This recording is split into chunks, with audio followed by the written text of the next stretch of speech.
Hey, this is Kurt Angle, and I want to give a shout out to the best podcast in the business, Nightcap Recap. Oh, it's true. It's damn true. Yo, what's going on, everybody? It's Jim Biringer here, the Nightcap Recap. We are back better than ever. Another live edition here tonight up on Instagram. Thanks to everybody for following along on Specialty Media, on Full Press Media as well.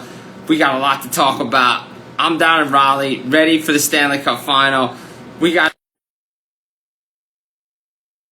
where the Knicks at. You know, this is what we're talking about tonight. We're on the road, Stanley Cup Final, Vegas, everything. We cannot wait. Teddy, my man, what is up? My man, Jimmy, how we doing, bro? How are things down in Raleigh, North Carolina right now? Things are good, man. Things are good. Can't complain, buddy. Can't complain. Again, shout out to everybody who saw our last video here up on our page on the Nightcap Recap as well as up on YouTube. We really appreciate your support. Absolutely, man. I can't do anything but echo the sentiments. The views on the page have exploded. This is thanks to the fans. Thanks to you guys listening to us, enjoying our content that we're putting out on a week-to-week basis. And even when we can't make it happen on our regular scheduled, Zoom call, and we get you on Instagram Live, and we still are here for the fans to give them the updates. Dude, because we're for the fans. The Nightcap Recap, always for the fans, has been for the fans. That's why we started it. We got to talk about it. Look, Game 4 going tonight. Knicks, Spurs, my Spurs back in the series. Let's go. Everybody wants to complain about the flagrant foul on Wemby. Guess what? Spurs were a better team that night. They came back. They won. They showed why. They knocked off the champs, right? They knocked them off, and they were the better team in Game 3. I know I want to talk about fouls. People are going to, in the comments about the foul and the flagrant and all this stuff. I don't want to hear about it. Look, big clutch shot. Fox at the end of the game, man. You had a chance to stop him. But, again, I think the way the basketball world and the hockey world and all sports world kind of even out. Spurs were the better team kind of in Game 2. Didn't get the result. Had a shot to win it. They realistically feel that they should be up 2-1 in this series. Yeah, Jimmy, look, at the end of the first half of Game 3, actually, the Knicks were on a 14-3 run, and all the momentum was in that building. The crowd was rocking, the team was on a roll, and everybody's thinking, all right, damn, the Knicks are going to go 3-0 right now. They're really going to go 3-0 and put a stranglehold on this series, right? And credit to the Spurs, because this ain't the 76ers, this ain't the Cavs, this ain't the Hawks that the Knicks ran into in the Eastern Conference, where those teams just rolled over when the Knicks gave them their best punch. The Spurs are the Western Conference representative for a reason. It's generally been the better conference over the last some odd years. They knocked off the defending champs OKC. They're there for a reason. Those who said sweep were just kind of looking at recency bias. I mean, the Spurs, we knew were going to get at least 1 or 2 out of this series. And hell, if they win tonight, it's a series. So credit to the Spurs for coming out in the third quarter of that game. 6 quick points, Knicks 2 quick turnovers. They took it to them, and before you knew it, you turn around, the game is within 1 point, and we got a brand new ball game, right? So they cut that lead down almost right away in the third quarter, took the wind and the sails out of the building, and then it was anybody's game after that. Knicks had plenty of chances, like you said. We could talk about the bad officiating, but at the end of the day, the Knicks It goes both ways. It's going both ways. They didn't play well enough, though, Jimmy. Even with the bad officiating, if the officiating is, you want to say, level or whatever, because I know in the second half there was a discrepancy with the free throw attempts. Either way, they didn't play good enough because I think the Spurs defensively were able to smother them. Cat didn't have a good game. Brunson was kind of held in check mostly. So I like the way they Spurs. shifted up their defense a little bit to not allow Cat to get in below in the paint and dominate like they've been in the first 2 games. And they kind of put, they went back to kind of how they were playing OKC a little bit. And SGA, you get a good point guard up there on Brunson with speed, and you just, you stick with him like in his face the whole time. Brunson was having a hard time bringing the ball up, Jimmy, because every time he was coming up, he was seeing at least 2 defenders, right? There'd be the one main defender, and then you'd have a second defender on the help just coming in there, and Brunson was smothered. And they got to find a way to maybe get somebody else to bring up the ball so he's not exhausted, because clearly you could tell he's exhausted trying to bring up the ball. Full court, you're getting pressed. So like you said, I mean, that's what they did to SGA. right? They smothered him. They threw 2 defenders at him whenever they could, and that's what they did with Brunson, and they didn't allow Cat to have his normal dominance. So guys like OG Anunoby, Shamet had to step up. Bridges had a bad game. Josh Hart had a bad game. When your role players aren't stepping up, when your stars are getting shut down, the chances aren't good. Even saying that, the Knicks had it within 4 at the end there. They had a chance. So I think either way, you know what I mean? I think we're going to see close games throughout the rest of the series. This is the pivotal one because I think if it goes 2-2, Jimmy, we might be going at least 6 or 7. I think if the Knicks win tonight, they could probably wrap this thing up. Look, I mean, you can't win 15 straight games. It's so hard to do. That's tough too, right? They haven't lost in 45 they won 13 days. straight. Look, we could joke all the time about Danhausen and a Yeah. curse and all that stuff. But to win 13 straight games this time of year is really difficult to do. They were able to pull it off. Yeah. And then to close out a good team like the Spurs and win 15 straight, that's really tough. And I know a lot of people would think it's sweep, but you got to think San Antonio was going to get a couple of games. And like I said, you go down at Charmaine had a great game. Wemby had a good game. 32 points for him. Castle. Castle had a good game. I mean, look, the Spurs were getting Harper had a good game. Everybody, all the role players. Yeah. The role players off the bench were really clutch, coming up with big stops. And again, like I said, Fox at the end had that big shot just to ice the game. And look, they still had a chance to put it up and potentially tie it. But again, San Antonio, Wemby, I think, started to play a little bit better defensively, stayed a little bit lower. And again, and this is what I liked about it, too. He used his body in the paint as an offensive threat early in the game. He was driving a lane to open up the 3 because sometimes, I hate, he's a great 3-point shooter, don't get me wrong, and he's a great perimeter shooter. But if he uses his length and his size in the paint, that opens up the rest of his game.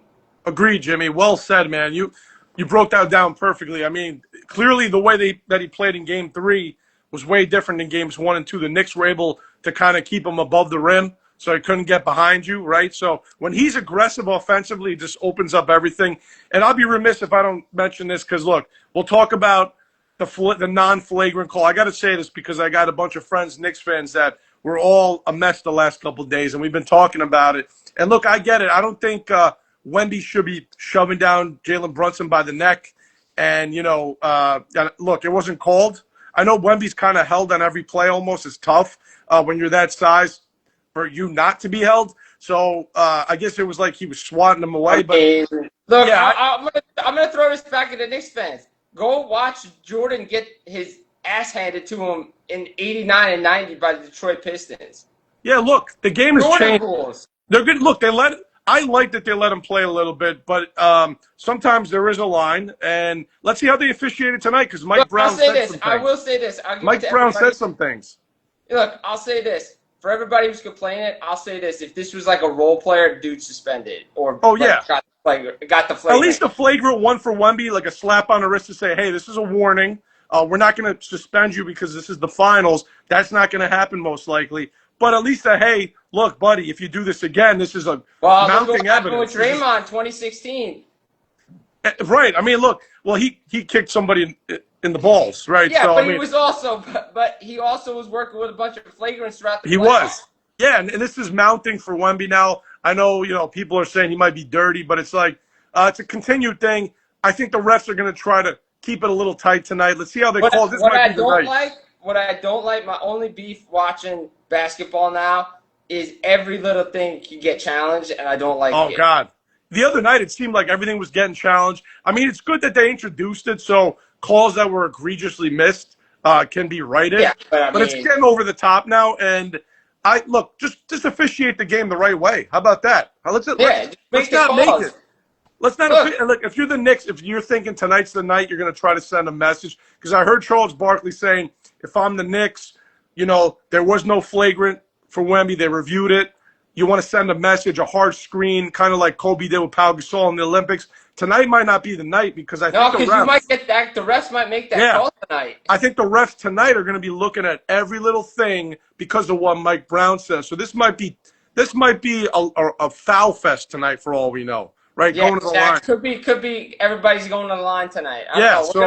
We're gonna find out. Pivotal game. This is when the stars. If you go back in the history of the NBA, Yeah. especially recently, stars step up In and these drop games. at least 40 in this game. If you go back recent history, big-time players step up Yeah. and drop at least 40. Who's it going to be? Because, look, for the Knicks, they've been here before, right? You think they're down and out. They play better with their backs against the wall. If there's any doubt that you're saying, hey, we don't want to go 2-2 going back to San Antonio with a possible Game 7 in San Antonio too, this is the time for a Brunson, a Cat. One of those two has to step it up. The role players have played pretty good those first two games. It's got to be one of the stars, like you said, because you know what Wemby's going to give you. He's now officially the youngest player, tied with Magic Johnson, and I think he's the youngest to go 35-5 at age 22 in the finals. Only Magic Johnson did that, I think, because not a lot of guys got to the finals at that age. LeBron did it, but he didn't put up these points. Wemby did it, and Magic Johnson did it. So you know what Wemby's going to give you. Who's going to step up with the Knicks? Yeah, it's going to be a great game. It's going to be a great game. Hey, look, for anybody who's dumbing down the NBA Finals or dumbing down the Stanley Cup Final. Highest rated finals since 1998. Both finals have been excellent. Yeah. Carolina sends it back 2-2. I will be in Vegas for Game 6. It's going to be awesome. Let's go. Wait. I cannot Let's wait go. to go to Vegas. Are you flying from North Carolina right to Vegas? Yes. I love that. Jimmy, this is awesome, man. I can't wait to see all the footage. Dude, well, I stop at home first because you got to connect from Raleigh, so I'll go to Newark. Quick pit stop. Out west, so that's fine. I don't care. Love it. But it doesn't matter. When the Cup's in the building, you got to be there because you just don't know when it's going to be presented. Nightcap recaps in the building for the Cup, always. Always is in the building for the Cup. It's always around for big-time events. Nightcap recaps everywhere. Yep. Look, Jordan Stahl, what he's doing, 5 games. He scored 5 goals. He scored in every game to open the series in the Stanley Cup Final. If he scores 2 more, he ties Brad Marchand's record for most goals by a 37-year-old in a Stanley Cup Final. He passed Mario. He's tied Mario. Passed Mario now. Guys in their mid-30s getting it done. Jordan Stahl, again, everybody forgets. I know I just saw one of the accounts come in, Penalty Box Diary, big Penguins fan. But when he was on the Pittsburgh Penguins back in 2009, he was out there in a Stanley Cup Final in Game 7 defending the lead on the big play by Marc-Andre Fleury, the big save on Nick Lindstrom. This guy has been waiting a long time to get back to a Stanley Cup Final.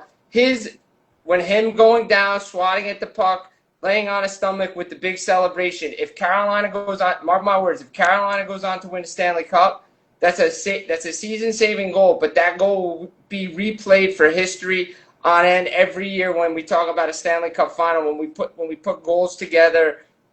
Again, will I say it's as iconic as the Bobby Orr goal? No, because Bobby Orr won a Stanley Cup. But those are the type of goals that get replayed over and over again when a team wins a Stanley Cup. Jimmy, these games, you're right. Excitement, you're totally right. I threw it on. I mean, that third period was crazy last night, right? I mean, let's go back to Game 3. I mean, first of all, you had Marner with a record hat trick at a 4-point period. First time since 1919 that happened. You had 3 goals in 39 seconds, breaking the old record of 3 goals in 56 seconds by the 1954 Canadiens. Another 4-goal, no lead is safe. This is why I hated this narrative coming into the final. Oh, no one's going to watch it. Defensive game. No one cares. All this false narratives. People listening to the wrong people. Formulate your own opinions about things. Judge it. Don't judge a book by its cover, because guess what? A lot of narratives were wrong coming in to this series. Been entertaining. Highest rated series since Blackhawks and Bruins in the Stanley Cup Final, as well as people can't turn away from it, because if you do, you're going to miss a goal. Jimmy, and you just said it, right? No lead is safe. It's been the same for the finals for the NBA. 10-point leads are nothing.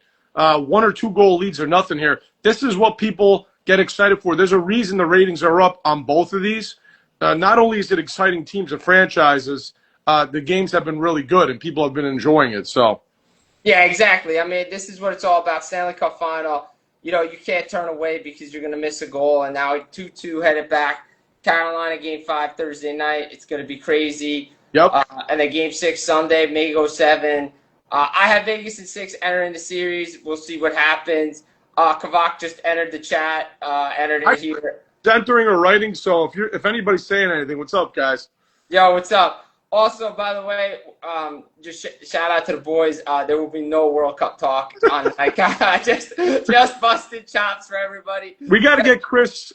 Will come on at some point. I don't know when. Once your schedule's busy right now, so when we get it, we'll do a quick recap. But I know you were busting chops saying no soccer. Yeah, no, I bust chops. Now I did. Okay, so I did see. So I can see what people are writing. Chris, I'm not doing that on Instagram Live. But look, it's awesome. Also, by the way, Giants just can't catch a break with injuries. I just like. Yeah. Well, I haven't seen any more on Abdul Carter. I think John Harbaugh said that he just sprained his ankle or twisted his ankle. All right, but love you too, brother. Love you, man. Mental Health Month. We always talk about it. Love your bros. Always tell your bros you love them. Right. I will say this with Harbaugh said it, nothing to be alarmed about, but the bad juju is continuing for the Giants, Jimmy. I mean, it's just been spiraling every time, just starting with that Odell signing and everything. I'm not liking what's going on with Giants. Ever since the boat photo team has gone this way, big time. Yeah, right. So let's hope that, this team is super competitive going it. Bad Juju Smith-Schuster. I didn't even mean to make that pun, and I made it. Yo, great pun. Didn't even see it. It's better than Ryan Payton's pun. Shout out to Pates. Yeah. So the Giants, and then Brandon Ayuk has gone full Antonio Brown on the 49ers. This guy got paid, got his money, didn't show up. They voided his deal because that's what any NFL team should do. And now he's going on Instagram Live trashing the Niners, saying they're stupid, blah, blah, we overpaid them, blah, blah. Buddy, you were the number one receiver. You had success. You got to a Super Bowl. It was all there for you. Debo was gone. You were going to be the guy. We paid you the 4-year deal and your money that you wanted. The money went to your head. And now you just became Antonio Brown. I don't know what happened. He hasn't even stepped on the field in over a year and a half. Let him get to another team. Let's see what he does. Because the Niners, the quicker they cut bait with this guy, the better. I can't wait. So yeah, exactly. We don't need guys like that on the team, man. No, exactly. It's crazy. All right, I got to get – I mean, obviously, Jeremy, Justin, and I, we're going to talk about this on a college thing, but this Brandon Sorsby thing is out of control in NCAA right now. The judge, with putting in the injunction, he was suspended for a couple of games in regards to gambling. He has an addiction. I get it. It's a health issue. We all have addictions. We all have problems. But, again – gambling on sports, gambling on your team. It's a new day and age. This isn't Pete Rose, but don't be hypocrites. If Pete Rose was banned for life because in baseball, everybody want to throw the book at him, well, guess what, Brandon Sorsby, you can't play college football. I'm sorry. Because this is the problem. This is what Nick Saban talked about. You're ineligible. Just go to a judge and slap an injunction. There's no rules in NCAA. Now you've got ADs in SEC, Big Ten, and in the Big 12 saying we don't want to play Texas Tech because integrity of the sport's being compromised. We don't know what's going on. We don't know what the bets are. We don't know if guys are throwing games. So, again, this could have been avoided if Brandon Sorsby just took his punishment. I know he's still going to rehab. He's still fighting his addiction. He may not even play after his 2-game suspension. But, again, this should have been on the team to say, hey, buddy, it is best for you not to play this year. And we can work about your eligibility for next year, but you gambled on sports while you were playing, and that's not good. Yeah, Jimmy, I don't know too much about the story. I've been reading, bits and pieces. I know you're more tuned into the college game than me, but from my understanding of what you just laid out there, obviously, clearly he was betting and gambling on games that he participated in. Is this the case? Yes, that is the case, and betted on his own team. So, okay, you're right. Yes, 100%. There should be concern for those other schools that see that he's back and they're on the schedule. Why would you want to partake in something where possibly players are throwing games? I mean, that just goes right at the integrity of the game. And that's the problem that happened with this NIL and all this gambling stuff that's going on. Too accessible. Guys can do it through a friend. We hear guys getting caught. And you know what you're doing. And you know what you're doing. Somebody's account, you can make bets through your friend's account, this, that, yep. that. You know what you're doing. You know what you're doing. Like you and I get it. Gambling is an addition. It's an addiction that should be handled. But you shouldn't be on the field. This has nothing to do with your improvement as an athlete. It has nothing. You need to take care of yourself first. Go get help. because that's what you need to do. You got to get your help. Yeah. My boy Rob Peterson in here. He's my help. He's always been my help. He's my guy, and he helps with things, man. You got to curb the addiction. Again, I believe in second chances, but when there are schools and everybody Hey, Mom. talking about integrity of the game, that's a problem, and we got to figure this one out. And the NCAA has a fight on their hands right now. Yeah, I agree, and this could be a big deal, right, Jimmy? Like if Huge deal. if schools are going to say we're not playing this team because this guy has a history of betting on games that he participated in, you can't fault them for feeling that way, because why would you want to take part in something like that? So you're right, man. He needs to take care of himself before he can get back on the football field. Right. So, I mean, that's the sports world, WWE world. Anything we need to touch on? Yeah, we do. L.A. L.A. Night. Yeah. And we can talk about Oba too, but let's talk about L.A. Night first. L.A. Night, what a promo. Felt like Austin in 96 at the King of the Ring. I watched it like 4 times. Yeah, it might be a little exaggeration, but you know what? It felt like we're at a tipping point with L.A. Knight. He was on Van Fleet. Shout out to Van Fleet. By the way, did you listen to that? Also, shout out to Van Fleet. I'm wearing my autism awareness bracelet. So for Mark and everybody there, but Kathy Kelly, shout out to her. Yeah, absolutely. 100% on that. But great interview with L.A. Knight.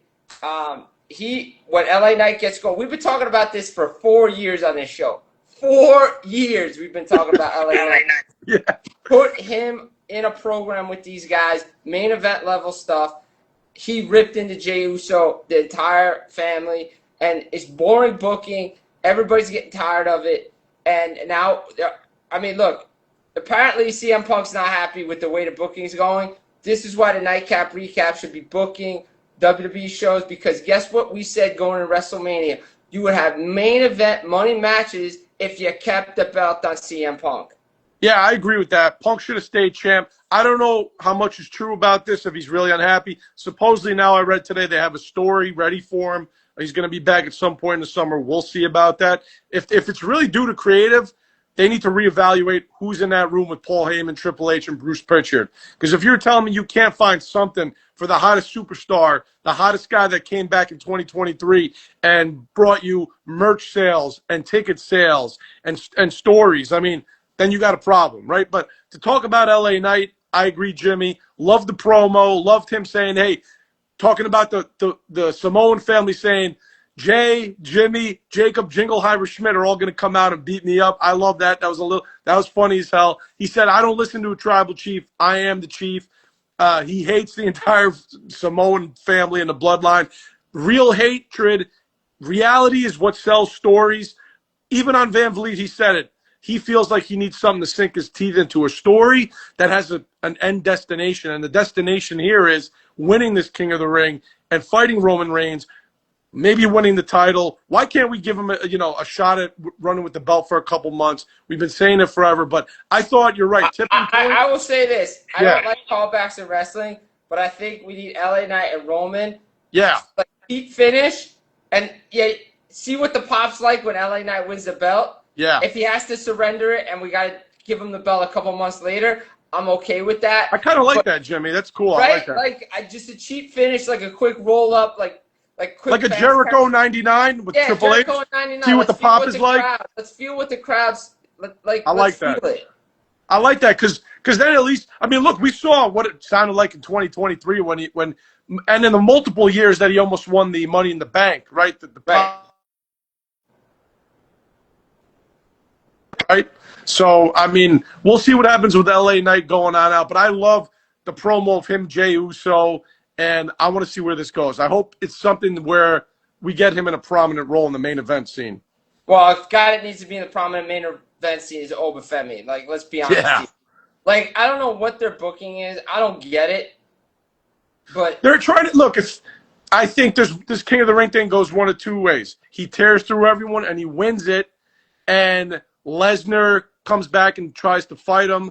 I thought this was a good idea. I read this somewhere today. I'm not going to take credit for it. Oba wins. I think Bully Ray said it. Oba Femi wins the King of the Ring. You're guaranteed the title shot at SummerSlam. Brock shows up and says, nah, you got to fight me for the third time. Oba says, all right, night one of SummerSlam, I want Brock. If Brock wins, he gets the title shot. If Oba wins, Brock's done, retired. Oba beats Brock, goes to night 2, takes out Roman. That's how you make this guy a megastar. Bully Ray, I'll give him credit because that's a good idea to do. I actually like that idea. Yeah, but they're not going to do it, Jimmy. They're not going to do it. They're just going to – I think what's going to happen is Brock is going to interfere either in the match with Dominic or in the finals of the King of the Ring. Again, this is why you don't – that's why this is what's going to happen. That match. That's why you didn't need the second match.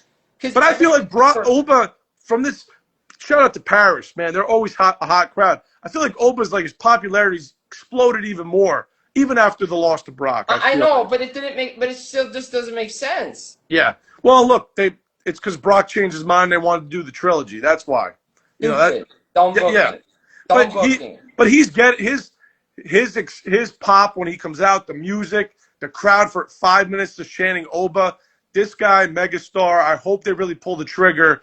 And by the end of the summer, we're talking about this is the guy that everyone's gunning for is Oba Femi.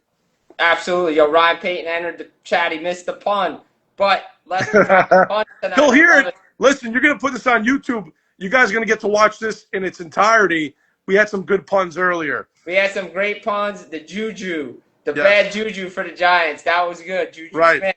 There it is.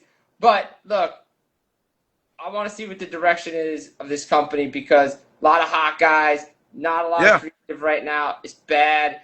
I don't like running it back. We tried to run it back, and that's not working. Whoever's winning this King of the Ring, Jimmy, I hope they have a plan. Like, it's not just a guy that's getting thrown to Roman or Cody as just like as a loss. You know what I mean? I hope it's a story. That's what I'm saying. If Oba wins, it's great, but he's got to beat Roman for the belt then. Yeah, I think whoever wins the crown of King of the Ring, you got to make it mean something. I got one thing to say. One thing to say.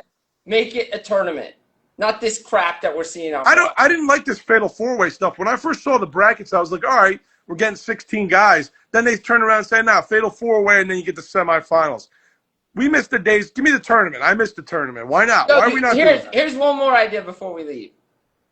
You said I had a great idea with Al. Here's my idea. You have all these PLEs and Saturday Night's Main Event. Why don't you turn Saturday Night's Main Event into the King of the Ring tournament? One night, whole tournament. That could have been at Madison Square Garden, right? We could have done that July 18th. Whole night at the Garden, King of the Ring, the whole King and Queen of the Ring. If you want to do them both one day. Yeah. Because you know what, Jimmy? It put Bret Hart over that he had to wrestle 3 times in one night against some tough opponents to become the King of the Ring. How much would a guy get like an LA Knight go 3 matches in one night? Put Savage over when he won a title. Yeah. 3 matches in one night makes you look like a megastar. LA Knight having to go through hell. Like, imagine that. Like, that would be awesome. This makes too much sense, Jimmy, I think. That's why we got to book. We do. We need to book for these people. Triple H, we know he watches, so we'll see. We know you watch. But, guys, we appreciate everybody jumping in before the Knicks game tonight. I'll get this up on YouTube. Be a little late. Well, it'll be post-Knicks for everybody who's watching. We'll see what happens. Will we be tied? Will it be 3-1? What's going to happen? What star's going to step up? But you know where to be. Nightcap Recap's the place to be, baby. And Jimmy, have fun at the game tomorrow night. Enjoy, and in Vegas for Game 6. Have a blast, man. I hope it's a great time. Enjoy those games. Appreciate you, my brother. I appreciate everybody for coming on. Nightcap Recap, you know where to be. Special Team Media on YouTube, Full Press Media as well. Guys, Jim Biringer, Teddy Repantis. Take care. Enjoy. Peace. Nightcap Recap. What up, man?